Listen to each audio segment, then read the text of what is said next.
สวัสดีค่ะยินดีต้อนรับเข้าสู่ช่องโปจกสรัม Ya halo guys, selamat datang kembali di Pojok Seram. Hari ini gue akan menceritakan film Thailand yang berjudul My Ex. Hayo kita mulai.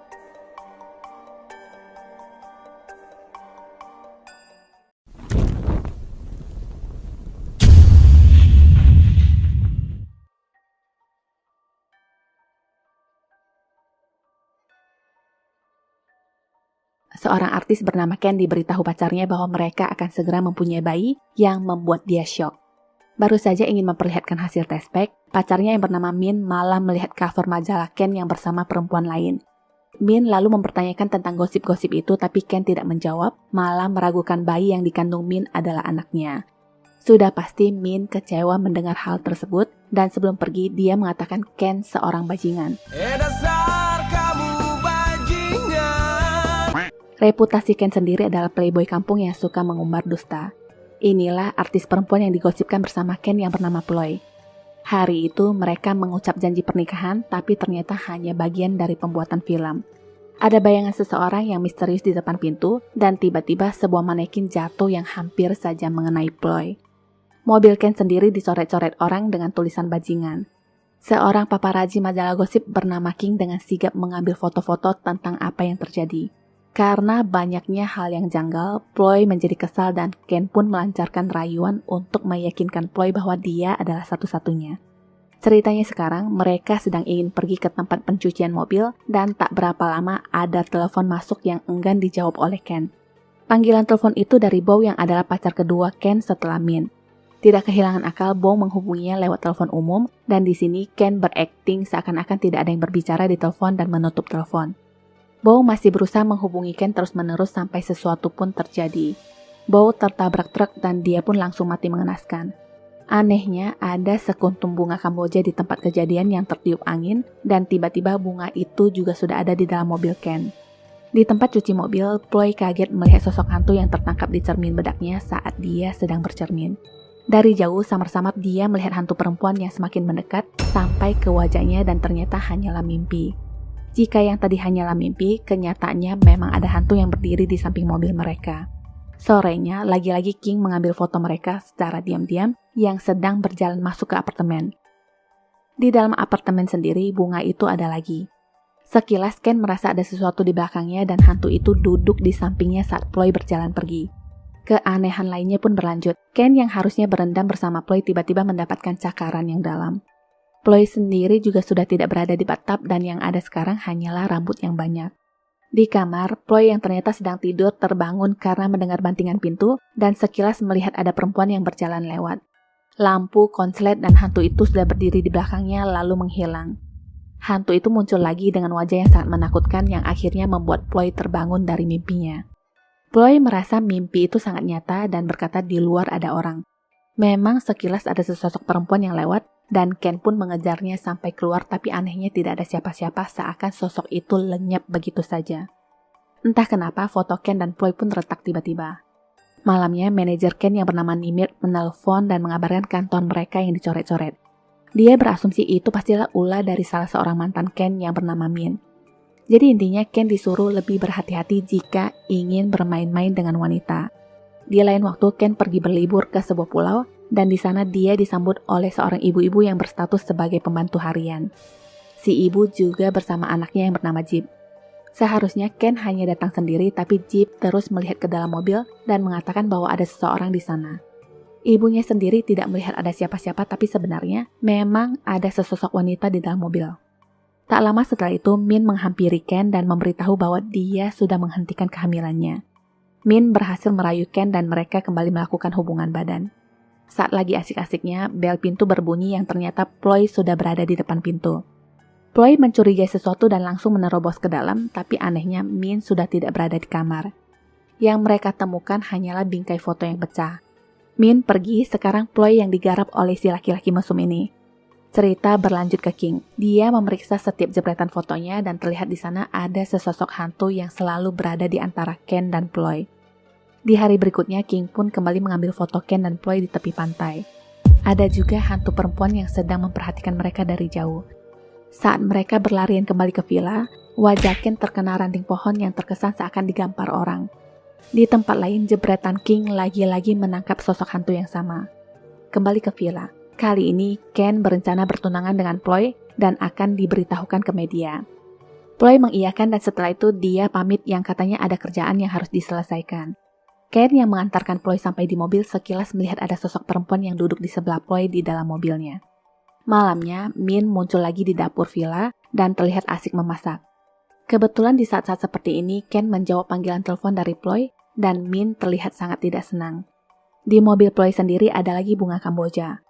Tak lama setelah Ploy menutup telepon, asap tiba-tiba mengepul di dalam mobil dan ada tangan setan yang memegang setir mobil. Hantu perempuan itu muncul dengan berkata, "Dia milikku." Singkat cerita, karena kaget akhirnya Ploy pun mengalami kecelakaan. Kecelakaan yang menimpa Ploy sampai di telinga Ken dan ternyata Ploy dinyatakan tewas. Segera Ken pergi ke kantor polisi dan Min hanya menatapnya. Karena banyaknya hal buruk yang terjadi, Ken pun memutuskan untuk kembali ke villa setelah dia memberikan keterangan di kantor polisi selaku orang yang terakhir menghubungi Ploy. Di luar, Ken naik darah melihat kemunculan King dan langsung menghajarnya. Nimit selaku manajer segera menghentikan dan meminta Ken untuk pergi sebelum para wartawan lainnya meliput tentang hal ini. Sebenarnya kedatangan King adalah untuk memperlihatkan keanehan foto-foto yang didapatkannya selama ini. Nimit pun meneliti foto-foto itu dan yang terlihat olehnya adalah wajah Min yang selalu berada di antara mereka. Karena kesal, Nimit pun menelpon ke nomor Min dan memakinya. Min tidak bersuara dan Nimit terdiam ketika mendengarkan berita telah ditemukan mayat seorang wanita di kondominium yang teridentifikasi sebagai Min, putri seorang politikus yang dikabarkan berpacaran dengan artis bernama Ken. Korban diperkirakan mengakhiri hidup sudah sejak 3 hari lalu. Hantu Min juga berdiri di pojokan sambil menatap Nimit tanpa dia sadari. Mendengar itu, Nimit segera berkendara yang rencananya akan menemui Ken. Lanjut lagi ke King, hantu itu menampakkan diri terang-terangan di hadapannya dan sesuatu yang buruk pun terjadi. Kembali ke Nimit, dia sudah sampai di villa tapi Ken sedang berada di minimart. Sinyal telepon terputus dan Nimit pun menunggunya sambil melihat kembali kumpulan foto-foto tadi. Listrik padam dan Nimit merasakan kehadiran Min di belakangnya. Jadi ceritanya Min menghantuinya karena dulu Nimit termasuk rese dan menghalang-halangi Min bertemu dengan Ken. Tak berapa lama Ken sudah di villa tapi dia tidak menemukan Nimit. Yang ada hanyalah sekumpulan foto-foto di meja dan foto wajah Min di laptopnya. Lama-lama Ken menyadari Min yang selalu ada di antara dia dan Ploy. Ken baru menyadari bercak darah di lantai dan mencoba mengikuti asal darah itu yang ternyata Nimit sudah terbunuh dengan lidah yang menjulur keluar. Terdengar suara wanita yang menjerit dan hantu itu sudah duduk di atas ranjang dengan tatapan kemarahan juga air mata darah. Foto-foto Ken bersama Ploy pun berubah menjadi foto dia bersama Min dulu. Ada sebuah momen di mana dulu Ken selalu mencoba meniduri perempuan lain dengan berkata dia akan menjadi wanita terakhir dalam hidupnya. Jadi ini adalah kisah tentang Ken yang merayu Bow dan mengaku sudah putus dari Min. Tidak sengaja Min melihat kejadian tersebut dan hanya bisa menangis. Setelah itu Min yang penuh dengan rasa dendam mengatur kecelakaan untuk Bow. Rasa sakit hatinya sudah tidak terbendung sekarang dan tiba-tiba semua kaca di kamar itu pecah. Yang hantu itu lakukan adalah menggores tangannya sendiri tapi anehnya rasa sakit itu terasa di tangan Ken. Goresan demi goresan diukir dan sebenarnya begitulah cara Min mengakhiri hidup. Dia begitu frustasi melihat majalah yang memberitakan Ken dan Ploy. Saat-saat itu dia juga mengeluarkan janinnya secara paksa yang lalu dilemparkan dengan penuh kekesalan. Setelah itu, dia meminum racun dan memotong urat nadinya sampai akhirnya dia tewas. Kembali ke momen sekarang, ternyata apa yang dirasakan Ken tadi hanyalah ilusi dan hantu Min pun sudah pergi. Secepat mungkin Ken berusaha kabur dan hantu Min pun muncul lagi di tengah jalan yang menyebabkan Ken kecelakaan. Kayu menusuk perut yang sampai menembus ke belakang jok. Hantu Min terlihat duduk anteng di sebelahnya sambil bertanya, kenapa Ken tidak menepati janjinya. Ken masih berkata dia tidak ada maksud untuk menyakitinya, padahal dari dulu dia selalu mengumbar janji ke semua wanita. Dia sempat melamar dan berjanji bahwa Min adalah satu-satunya. Dalam keadaan sekarat seperti ini pun, Ken masih bisa ngegombol yang katanya benar-benar mencintai Min. Tapi terakhir dia berkata maaf kepada Min dan mengaku bersalah. Setelah itu dia tidak sadarkan diri tapi ternyata masih selamat.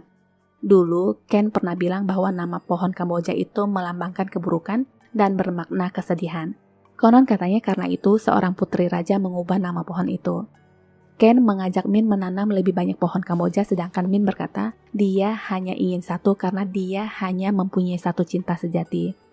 Setelah kejadian yang menimpanya, Ken menjalani hubungan lagi dengan wanita lain dan hantu Min terus memperhatikannya. Tiba-tiba wanita itu terjatuh disusul dengan Ken. Sampai kapanpun Min tetap menagih janji Ken yang berkata hanya dialah satu-satunya wanita dalam hidupnya. Sempat Ken menanyakan pada diri sendiri, benarkah manusia itu hanya mempunyai satu cinta sejati? Bagaimana jika dia menemukan cinta baru? Apakah itu salah di mana dia hanyalah manusia biasa?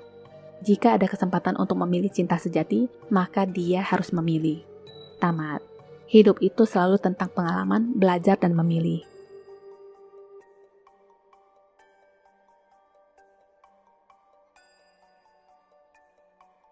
Gadis bernama Sisi memergoki pacarnya Off yang sedang kencan dengan wanita lain di bioskop. Si langsung menelpon Off tapi sudah pasti tidak diangkat. Dalam pikirannya dia ingin sekali menghampiri dan menyiramkan air ke wajah Off, tapi itu tidak sampai kejadian. Di lain hari Off meyakinkan Si bahwa dia tidak serius dengan Ying karena yang dia inginkan hanyalah uangnya. Kalimat itu sendiri didengar oleh Ying yang kebetulan ingin mampir ke apartemen Off. Singkat cerita, Off pun akhirnya kehilangan dua pacarnya dalam semalam.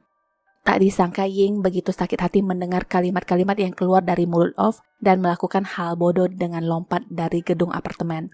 Kepalanya membentur pinggir kolam sebelum nyemplung ke dalam kolam. Orang-orang ramai berkumpul dengan penemuan mayat Ying dan hal itu juga disaksikan oleh Off. Posisi mayat itu menatap ke Off, tapi hal itu tidak sama sekali membuatnya merasa bersalah. Setelah itu, Off menelpon Sisi dan meminta maaf kepadanya, juga meminta untuk balikan. Dia mengaku menyesal dan mengabarkan bahwa Ning sudah mati. Si hanya diam saja dan Off pun semakin kesal karena merasa tidak direspon. Hantu Ning sendiri berdiri di luar balkon tanpa Off sadari. Di saat dia melempar ponselnya ke arah bingkai foto, sekilas gambar itu berubah menjadi wajah hantu yang menyeramkan. Di tempat lain di mana Si sedang casting peran, dia merasa seperti dihantui sungguhan oleh sosok hantu perempuan. Orang-orang masih berpikir dia terlalu mendalami peran. Bowie yang adalah kakak tirinya menghampiri dan mengabarkan beruntungnya sang sutradara suka dengan aktingnya walaupun tingkahnya sempat nyeleneh.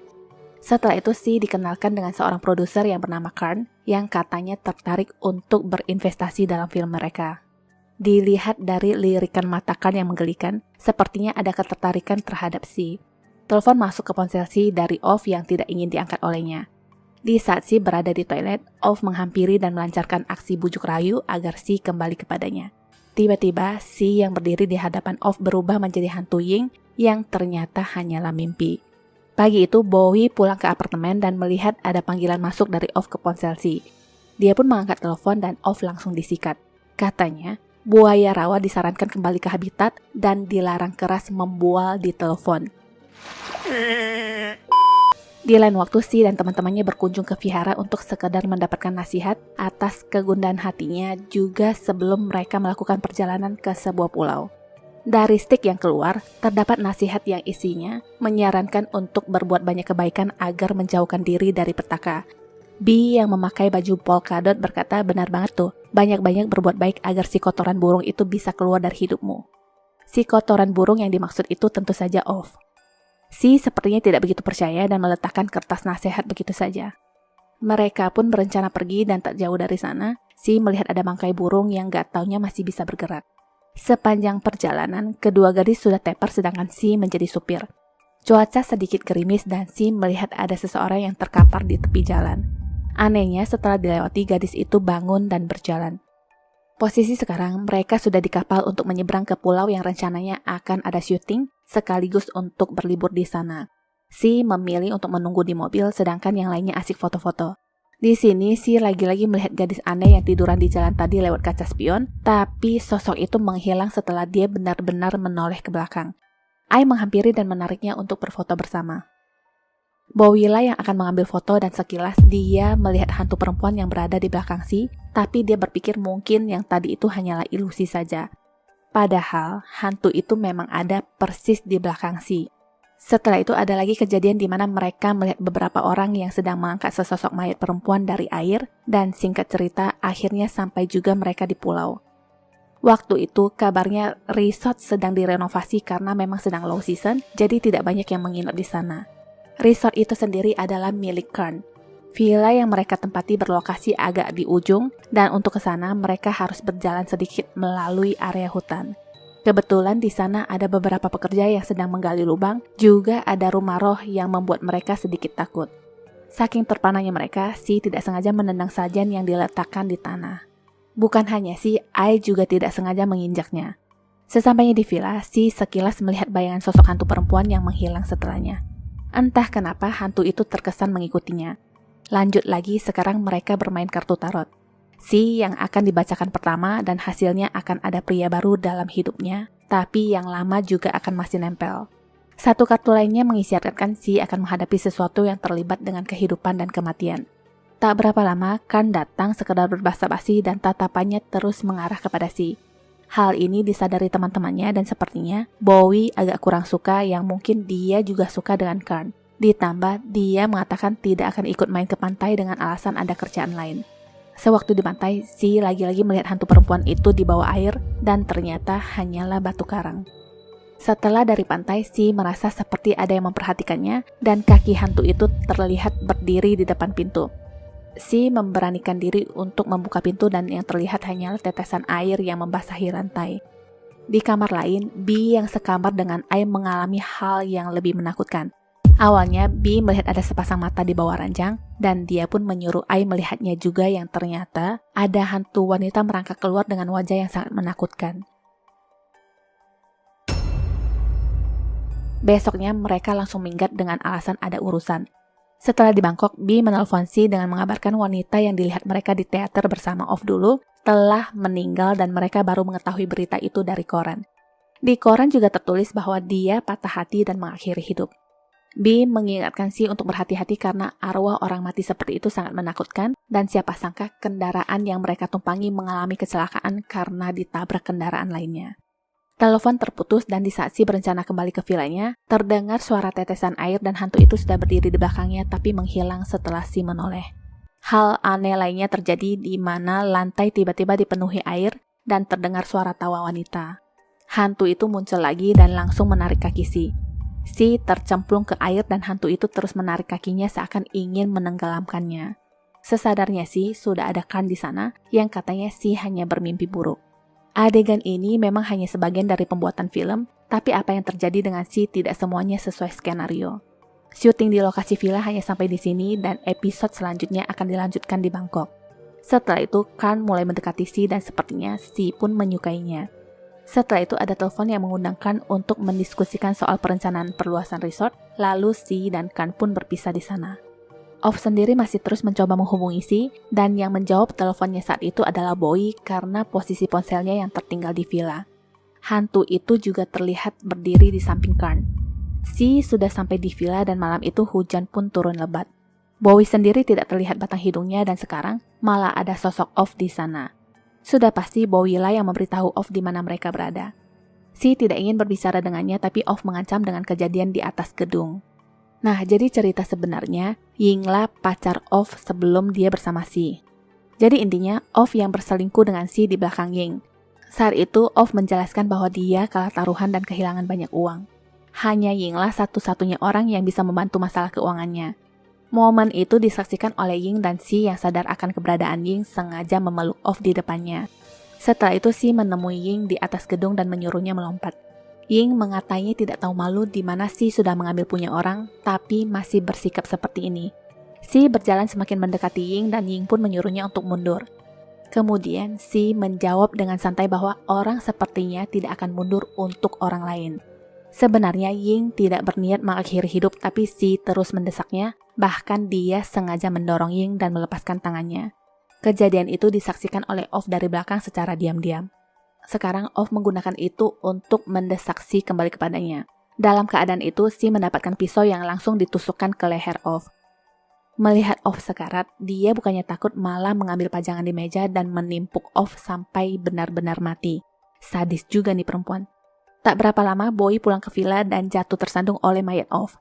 Si muncul di sana dengan masih memegang pajangan berat yang bentuknya seperti batu itu. Momen seperti ini, Si teringat masa kecilnya di mana Boy sering sekali ingin merebut kepunyaannya. Boy tidak segan-segan mencubit Si sampai dia menangis, dan dari kecil, Si sudah mempunyai bibit pendendam di mana dia bisa melampiaskan kekesalannya dengan merusak bonekanya sendiri. Kenyataan lainnya, Si pernah melihat Karn dan Boy yang bermesraan, yang padahal Karn juga merayunya. Karena itulah Boy pun tidak luput dari kemarahan Si. Di tempat lain, Karn menyuruh pengurus villa untuk memeriksa dan melaporkan listrik yang konslet karena tersambar petir. Kembali ke Si, dia terus mengingat kejadian pembunuhan yang dia lakukan dan mulai ketakutan. Hantu Ying pun datang untuk membalaskan dendam. Sosok itu semakin mendekat dan Si pun melayangkan pisau ke arahnya yang ternyata mengenai Karn. Setelah itu, dia berusaha menghilangkan jejak dengan membuang mayat-mayat ke lubang galian pekerja di awal cerita. Ternyata Ov belum benar-benar mati dan memegang pergelangan kaki Si. Tanpa belas kasihan, Si mencangkul tangan Ov sampai putus dan dia pun terjatuh ke liang. Tangan yang terputus itu ditendang ke dalam liang begitu saja. Samar-samar terdengar suara yang memanggil nama Si. Hantu perempuan itu muncul dari tanah yang membuat Si kaget dan nyemplung ke dalam liang.